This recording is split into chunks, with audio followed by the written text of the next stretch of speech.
Sabarimala സ്വർണ്ണക്കൊള്ളയിൽ ജയിലിലായ A പത്മകുമാറിനെതിരെ നടപടി വൈകിയത് തിരഞ്ഞെടുപ്പിൽ പ്രചാരണ ആയുധമായി എന്നാണ് CPM സംസ്ഥാന സെക്രട്ടേറിയറ്റ് യോഗത്തിൽ കഴിഞ്ഞ ദിവസം വിലയിരുത്തൽ വന്നത്. പത്മകുമാറിനെതിരെ സംഘടനാപരമായി നടപടി സ്വീകരിച്ചുവെങ്കിലും തിരഞ്ഞെടുപ്പിൽ അത് തിരിച്ചടിച്ചു. പത്മകുമാറിനെതിരെ നടപടിയില്ലെന്ന എതിരാളികളുടെ പ്രചാരണത്തെ ചെറുക്കാനായില്ല എന്നും CPM സംസ്ഥാന സെക്രട്ടേറിയറ്റിൽ വിലയിരുത്തലുണ്ട്. AK സ്റ്റെഫിനാണ് തിരുവനന്തപുരത്ത് നിന്നും ഈ വിവരങ്ങൾ നമുക്ക് നൽകാൻ പോകുന്നത്. Stephin, good morning. എന്തുകൊണ്ട് തോറ്റു എന്നത് സംബന്ധിച്ചുള്ള ഓരോ കാര്യങ്ങൾ ഇപ്പോൾ CPM-ന് മനസ്സിലായിക്കൊണ്ടിരിക്കുന്നു. സംഘടനാപരമായി പല കാര്യങ്ങളൊക്കെ പറയുന്നുണ്ട്, പ്രതിരോധിക്കുന്നു എങ്കിൽ പോലും അത് ജനങ്ങളിലേക്ക് എത്തിക്കാൻ പാർട്ടിക്ക് സാധിച്ചിട്ടില്ല. അത് പ്രചാരണ ആയുധമാക്കി പ്രതിപക്ഷം, അതിനെ തടയാൻ നമുക്കായിട്ടില്ല തുടങ്ങിയ വിവരങ്ങൾ ഇപ്പോഴാണോ പാർട്ടിക്ക് ബോധ്യമായി വരുന്നത്?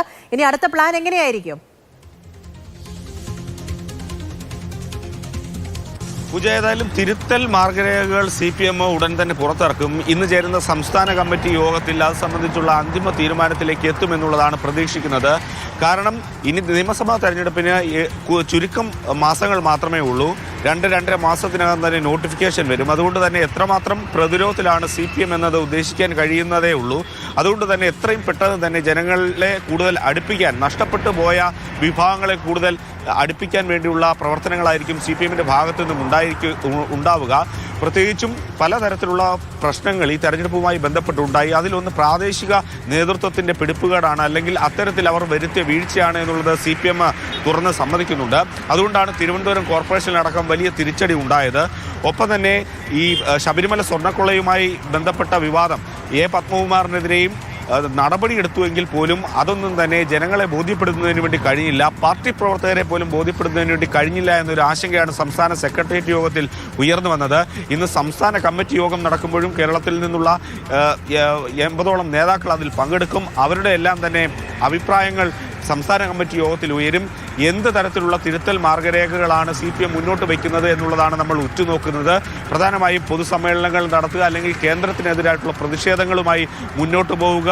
അത്തരത്തിൽ കേന്ദ്രത്തിൻ്റെയും കോൺഗ്രസിൻ്റെയും എല്ലാം തിരഞ്ഞെടുപ്പ് വിജയം അത് എത്തരത്തിലാണ് എന്നുള്ളത് കൃത്യമായി തന്നെ വിശകലനം ചെയ്തുകൊണ്ടായിരിക്കും ഇന്നത്തെ സംസ്ഥാന കമ്മിറ്റി യോഗം മുന്നോട്ട് പോവുക. ഒപ്പം തന്നെ കേന്ദ്രത്തിനെതിരായിട്ടുള്ള വലിയ പ്രതിഷേധങ്ങൾ അത് ഏത് രീതിയിൽ സംഘടിപ്പിക്കണം, ഏത് രീതിയിൽ ജനങ്ങളിലേക്ക് എത്തിക്കണം എന്നുള്ളതിൻ്റെ തീരുമാനവും ഇന്ന് ഉണ്ടാകും.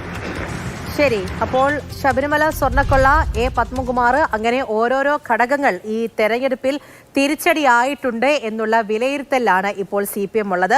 അപ്പോൾ വരും സമയത്തെ തെരഞ്ഞെടുപ്പുകളിലൊക്കെ തന്നെയും എങ്ങനെയാണ് ഇനി കാര്യങ്ങളൊക്കെ പ്രതിരോധിച്ച് മുന്നിലേക്ക് പോകേണ്ടത് തുടങ്ങിയ കാര്യങ്ങളിലൊക്കെ ആയിരിക്കും ഇനി ചർച്ച മുന്നിലേക്ക് പോകേണ്ടത്. അടുത്ത ആക്ഷൻ പ്ലാൻ തയ്യാറാക്കി കൃത്യമായിട്ട് മുന്നോട്ട് പോയില്ല എന്നുണ്ടെങ്കിൽ ഇത് നിയമസഭാ തെരഞ്ഞെടുപ്പൊക്കെ വരാൻ പോവുകയാണ്, കാര്യങ്ങളൊക്കെ കൈവിട്ടു പോകുമെന്നുള്ള ബോധ്യം ഇപ്പോൾ പാർട്ടിക്ക് വന്നിട്ടുണ്ട്. AK സ്റ്റെഫിനാണ് നമ്മുടെ അടുത്ത് കാര്യങ്ങൾ പറഞ്ഞത്.